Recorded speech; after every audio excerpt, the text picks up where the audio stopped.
ರೇವಣ್ಣ ನಿರೀಕ್ಷಣಾ ಜಾಮೀನು ಅರ್ಜಿ ವಾಪಸ್. ನಿರೀಕ್ಷಣಾ ಜಾಮೀನು ಅರ್ಜಿ ವಾಪಸ್ ಪಡೆದಿದ್ದಾರೆ. ನಿರೀಕ್ಷಣಾ ಜಾಮೀನು ಅರ್ಜಿ ವಾಪಸ್ ಪಡೆದಿರುವಂತದ್ದು ರೇವಣ್ಣ ನಿರೀಕ್ಷಣಾ ಜಾಮೀನು ಅರ್ಜಿಯನ್ನ ವಾಪಸ್ ಪಡೆದಿರುವಂತದ್ರ ಬಗ್ಗೆ ಮಾಹಿತಿ ಸಿಗ್ತಾ ಇರುವಂತದ್ದು. ನಿರೀಕ್ಷಣಾ ಜಾಮೀನು ಅರ್ಜಿಯನ್ನ ವಾಪಸ್ ಪಡೆದಿದ್ದಾರೆ. ಮಾಜಿ ಸಚಿವ ಶಾಸಕ ರೇವಣ್ಣ ಅವರೇ ನಿರೀಕ್ಷಣಾ ಜಾಮೀನು ಅರ್ಜಿಯನ್ನ ಸಲ್ಲಿಸಿದ್ದಂಥದ್ದು. ಇದೇ ವಿಚಾರಕ್ಕೆ ಸಂಬಂಧಪಟ್ಟಂತೆ ವಾದ ಪ್ರತಿವಾದ ಕೂಡ ಆಗಿತ್ತು. ಆದರೆ ಆ ಜಾಮೀನು ಅರ್ಜಿಯನ್ನ ಈಗ ರೇವಣ್ಣ ವಾಪಸ್ ಪಡೆದಿದ್ದಾರೆ. ಹಾಗಾದ್ರೆ ವಿಚಾರಣೆಗೆ ಹಾಜರಾಗ್ತಾರಾ ರೇವಣ್ಣ ಅನ್ನುವಂಥ ಪ್ರಶ್ನೆಗೆ ಉತ್ತರ ಸಿಗಬೇಕಾಗಿದೆ. ನಿರೀಕ್ಷಣಾ ಜಾಮೀನಿಗೆ SIT ಆಕ್ಷೇಪಣೆ ಸಲ್ಲಿಕೆಯನ್ನ ಮಾಡಿರುವಂಥದ್ದು. ರೇವಣ್ಣ ನಿರೀಕ್ಷಣಾ ಜಾಮೀನು ಅರ್ಜಿ ವಾಪಸ್ ಪಡೆದಿದ್ದಾರೆ. ಮತ್ತೊಂದು ಕಡೆ SIT ಆ ಒಂದು ಅರ್ಜಿಗೆ ಆಕ್ಷೇಪಣೆಯನ್ನ ಸಲ್ಲಿಸಿರುವಂಥದ್ದು. SITಗೆ ಕಾಲಾವಕಾಶವನ್ನ ಕೊಟ್ಟಿತ್ತು. ಕೋರ್ಟಿಲ್ಲಿ ಜನಪ್ರತಿನಿಧಿಗಳ ಕೋರ್ಟ್ ಕಾಲಾವಕಾಶವನ್ನ ಕೊಟ್ಟಿತ್ತು. ಆಕ್ಷೇಪಣೆಯನ್ನ ಸಲ್ಲಿಕೆ ಮಾಡಿದೆ SIT. ಯಾಕೆಂದ್ರೆ ನಿನ್ನೆ ಗೃಹ ಸಚಿವರು ಮಾತನಾಡುವಂತ ಸಂದರ್ಭದಲ್ಲಿ SIT ಮುಂದೆ ಅವರು ವಿಚಾರಣೆಗೆ ಹಾಜರಾಗದಿದ್ದರೆ ಬಂಧನ ಮಾಡುವಂತ ಸಾಧ್ಯತೆಯ ಬಗ್ಗೆ ಮಾತನಾಡಿದರು. ತದನಂತರ ಅತ್ಯಾಚಾರ ಪ್ರಕರಣ ಕೂಡ ದಾಖಲಾಗಿರುವಂಥದ್ದು. ಅತ್ಯಾಚಾರ ಪ್ರಕರಣ ದಾಖಲಾದಂಥ ಹಿನ್ನೆಲೆಯಲ್ಲಿ ಈ ಪ್ರಕರಣ ಇನ್ನಷ್ಟು ಗಂಭೀರತೆಯನ್ನ ಪಡ್ಕೊಳ್ತಾ ಸಾಗ್ತಾ ಇದೆ. SITನೂ ಕೂಡ ಅದೇ ರೀತಿಯಾಗಿ ತನಿಖೆಯನ್ನ ಮಾಡ್ತಾ ಇರುವಂಥದ್ದು. ಇದ್ರ ಬಗ್ಗೆ ಇನ್ನಷ್ಟು ಮಾಹಿತಿಯನ್ನು ಕೊಡ್ತಾ ಹೋಗ್ತಾರೆ ನಮ್ಮ ಪ್ರತಿನಿಧಿ ಮಂಜುನಾಥ್ ನಮ್ಮ ಜೊತೆ ದೂರವಾಣಿ ಸಂಪರ್ಕದಲ್ಲಿ ಜಾಯ್ನ್ ಆಗ್ತಾ ಇದ್ದಾರೆ. ಮಂಜು, ನಿರೀಕ್ಷಣಾ ಜಾಮೀನು ಅರ್ಜಿಯನ್ನ ವಾಪಸ್ ಪಡೆದಿರುವಂಥದ್ದು ಏನ್ ಕಾರಣ, ಏನಾಗ್ತಾ ಇದೆ, ಏನ್ ಅಪ್ಡೇಟ್ ಸಿಗ್ತಾ ಇದೆ ಪ್ರಕರಣದಲ್ಲಿ? ಪೃಥ್ವಿ, ಸದ್ಯಕ್ಕೆ ಈಗಾಗಲೇ ರೇವಣ್ಣ ಪರ ನಿರೀಕ್ಷಣಾ ಜಾಮೀನು ಅರ್ಜಿಯನ್ನ ಸಲ್ಲಿಕೆ ಮಾಡಿದಂತಹ ವಕೀಲರು ಈ ಸದ್ಯಕ್ಕೆ ನಿರೀಕ್ಷಣಾ ಅರ್ಜಿಯ ಒಂದು ಅರ್ಜಿಯನ್ನ ವಾಪಸ್ ತೆಗೆದುಕೊಂಡಿರುವಂತದ್ದು ನಿಜಕ್ಕೂ ಕೂಡ ಅಷ್ಟೇ. ಯಾಕಂದ್ರೆ IPC ಸೆಕ್ಷನ್ ನ ಅಡಿಯಲ್ಲಿ 376 ಅಡಿಯಲ್ಲಿ ಯಾವುದೇ ರೀತಿಯಾದಂತಹ ಒಂದು ಸೆಕ್ಷನ್ ಅನ್ನು ಕೂಡ ಅಷ್ಟೇ ಆಡ್ ಮಾಡಿಲ್ಲ ಅನ್ನುವಂಥದ್ದನ್ನು ಕೂಡ ಈಗಾಗಲೇ SIT ಪರ ವಕೀಲರು ಕೂಡ ಅಷ್ಟೇ ಅವರು ಸಲ್ಲಿಸಿರುವಂತಹ ಆಕ್ಷೇಪಣೆಯಲ್ಲಿ ಹೇಳಿದ್ದಾರೆ. ಯಾಕಂದ್ರೆ ರೇವಣ್ಣ ವಿರುದ್ಧವಾಗಿ ಕೇವಲ 354A ಮತ್ತು 354D ಅಡಿಯಲ್ಲಿ ಮಾತ್ರ ಪ್ರಕರಣ ದಾಖಲಾಗಿರುವಂತದ್ದು. ಹೊಳೆನರಸೀಪುರ ಟೌನ್ ಸ್ಟೇಷನ್ ಅಲ್ಲಿ ಏನ್ ಪ್ರಕರಣ ದಾಖಲಾಗಿತ್ತು ಇದರೆಲ್ಲವೂ ಕೂಡ ಅಷ್ಟೇ ಬೇಲೆಬಲ್ ಸೆಕ್ಷನ್ಸ್ ಆಗಿರುವಂತಹ ಕಾರಣಕ್ಕೋಸ್ಕರ ಇಲ್ಲಿ ನಿರೀಕ್ಷಣಾ ಜಾಮೀನು ಸಲ್ಲಿಸುವಂತಹ ಒಂದು ಅಗತ್ಯತೆ ಇಲ್ಲ ಅನ್ನುವಂಥದ್ದನ್ನು ಕೂಡ ಅಷ್ಟೇ ಈಗಾಗಲೇ ಹೇಳಿದ್ರು. ಆ ಒಂದು ಕಾರಣಕ್ಕೋಸ್ಕರ ಸದ್ಯಕ್ಕೆ ರೇವಣ್ಣ ಅವರ ಪರ ವಕೀಲರು ಅವರು ಸಲ್ಲಿಕೆ ಮಾಡಿದಂತ ನಿರೀಕ್ಷಣಾ ಜಾಮೀನಿನ ಅರ್ಜಿಯನ್ನ ಸದ್ಯಕ್ಕೆ ವಾಪಸ್ ತಗೊಳ್ತೀವಿ ಅನ್ನೋ ಒಂದು ಮೆಮೋವನ್ನು ಈಗಾಗಲೇ ಹಾಕಿದ್ದಾರೆ. ಜೊತೆಗೆ SIT ಅಧಿಕಾರಿಗಳ ಪರವಾಗಿ SPP ಅವರು ಕೂಡ ಅಷ್ಟೇ ಹಾಜರಾಗಿದ್ದು ಅವರು ಕೂಡ ಅಷ್ಟೇ ಕೊಟ್ಟಂತಹ ಒಂದು ಮೆಮೋ ಏನಿತ್ತು ಅದರಲ್ಲೂ ಕೂಡ ಅಷ್ಟೇ ಅವರು IPC ಸೆಕ್ಷನ್ 376 ಅಡಿಯಲ್ಲಿ ನಾವು ಸೆಕ್ಷನ್ ಅನ್ನ ಇನ್ನು ಆಡ್ ಮಾಡಿಲ್ಲ ಅನ್ನುವಂಥದ್ದನ್ನ ಹೇಳಿದಂತ ಒಂದು ಕಾರಣಕ್ಕೋಸ್ಕರ ಸದ್ಯಕ್ಕೆ ಹಾಗಾದ್ರೆ 376 ಸೆಕ್ಷನ್ ಅನ್ನ ಆಡ್ ಮಾಡಿದ ಬಳಿಕ ಕೋರ್ಟ್ ಪರ್ಮಿಷನ್ ಕೇಳಿದ್ರಲ್ಲ, ಅದು ಕೊಟ್ಟ ಬಳಿಕ ಹಾಗಾದ್ರೆ ನಿರೀಕ್ಷಣಾ ಜಾಮೀನು ಅರ್ಜಿ ಸಲ್ಲಿಸುವಂತ ಸಾಧ್ಯತೆ ಇದೆಯಾ? ಖಂಡಿತವಾಗ್ಲೂ ಪೃಥ್ವಿ. ಯಾಕಂದ್ರೆ ಸದ್ಯಕ್ಕೆ SITಯ ಅಧಿಕಾರಿಗಳು ಸಲ್ಲಿಕೆ ಮಾಡಿರುವಂತಹ ಆಕ್ಷೇಪಣೆಯಲ್ಲಿ IPC ಸೆಕ್ಷನ್ 376 ಇನ್ನೂ ಕೂಡ ನಾವು ಆಡ್ ಮಾಡಿಲ್ಲ ಅನ್ನುವಂಥದ್ದನ್ನ ಅವ್ರು ಮೆನ್ಷನ್ ಮಾಡಿದ್ದಾರೆ. ಜೊತೆಗೆ ರೇವಣ್ಣ ಅವರನ್ನ ವಿಚಾರಣೆ ಮಾಡಬೇಕು. ವಿಚಾರಣೆ ಮಾಡುವಂತದ್ದು ಯಾವ ಒಂದು ಮಾನದಂಡದ ಮೇಲೆ ಅಂತಂದ್ರೆ ಹೊಳೆನರಸೀಪುರ ಟೌನ್ ಸ್ಟೇಷನ್ ಅಲ್ಲಿ ಅವರ ಮನೆ ಕೆಲಸಕ್ಕೆ ಏನೊಂದು ದೂರು ಕೊಟ್ಟಿದ್ದು ಆ ಒಂದು ದೂರಿನ ಅನ್ವಯವಾಗಿ ನಾವು ವಿಚಾರಣೆ ಮಾಡಬೇಕಾದ ಅಗತ್ಯತೆ ಇತ್ತು. ಅದಕ್ಕೆ ನೋಟಿಸ್ ಅನ್ನ ಸರ್ವ್ ಮಾಡಿದ್ರೆ ಅವ್ರು ವಿಚಾರಣೆಗೆ ಹಾಜರಾಗಿಲ್ಲ.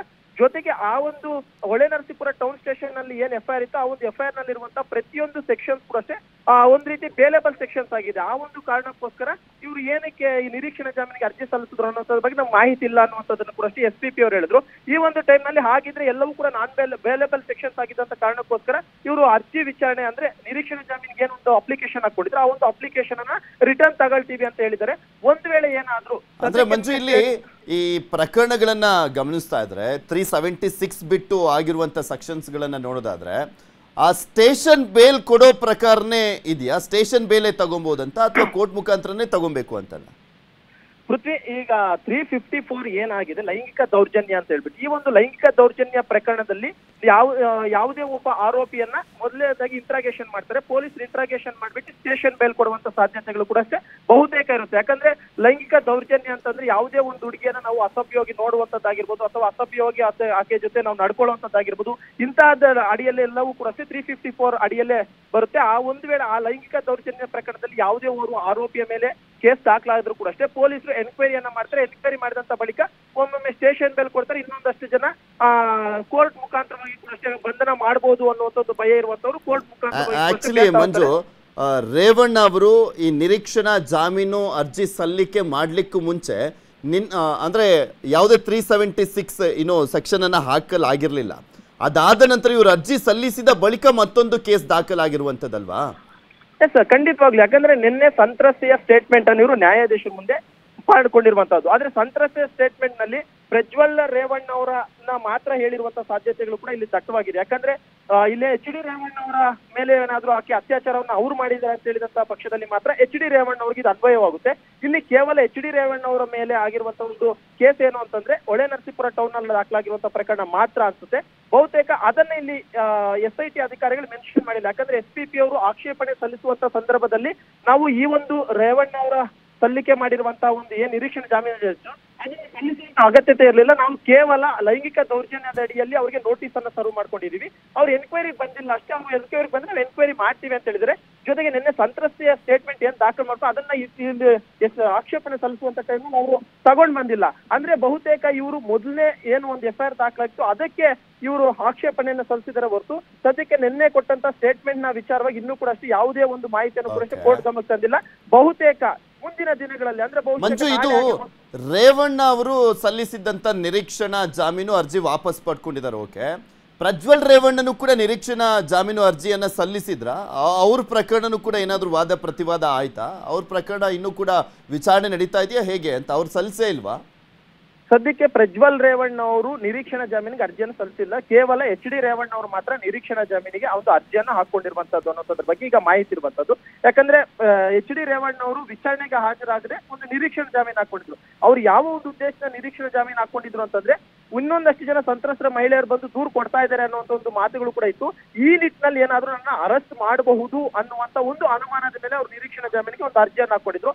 ಆದ್ರೆ ಇಲ್ಲಿ SIT ಅಧಿಕಾರಿಗಳು ಮತ್ತು SIT ಅಧಿಕಾರಿಗಳ ಪರವಾಗಿ ಬಂದಂತ ವಕೀಲರು ನಾವು 376 ಅನ್ನ ಆಡೇ ಮಾಡ್ಕೊಂಡಿಲ್ಲ ಅಂತದ್ರಲ್ಲಿ ಎಲ್ಲವೂ ಕೂಡ ರೇವಣ್ಣ ಅವ್ರ ಮೇಲೆ ಇರುವಂತದ್ದು ಬೇಲೆಬಲ್ ಸೆಕ್ಷನ್ಸ್. ಆದ್ರ ಒಂದು ಕಾರಣಕ್ಕೋಸ್ಕರ ನಿರೀಕ್ಷಣಾ ಜಾಮೀನು ಇಲ್ಲಿ ಅಪ್ಲೈ ಮಾಡುವಂತ ಅಗತ್ಯತೆ ಇಲ್ಲ ಅನ್ನಂತ ಒಂದು ಕಾರಣಕ್ಕೋಸ್ಕರ ಅವ್ರು ಆ ಒಂದು ಟೈಮ್ ನಲ್ಲಿ ರೇವಣ್ಣ ಅವ್ರ ಪರ ವಕೀಲರು ಕೂಡ ಅಷ್ಟೇ ಕೇಳ್ತಾರೆ, ಹಾಗಾದ್ರೆ ಯಾವ ಸೆಕ್ಷನ್ ಗಳ ಅಡಿಯಲ್ಲಿ ರೇವಣ್ಣ ಅವ್ರ ಮೇಲೆ ಕೇಸ್ ದಾಖಲಾಗಿದೆ ಅನ್ನೋದ್ರ ಬಗ್ಗೆ ಮಾಹಿತಿ ಕೊಡಿ ಅಂತಾರೆ.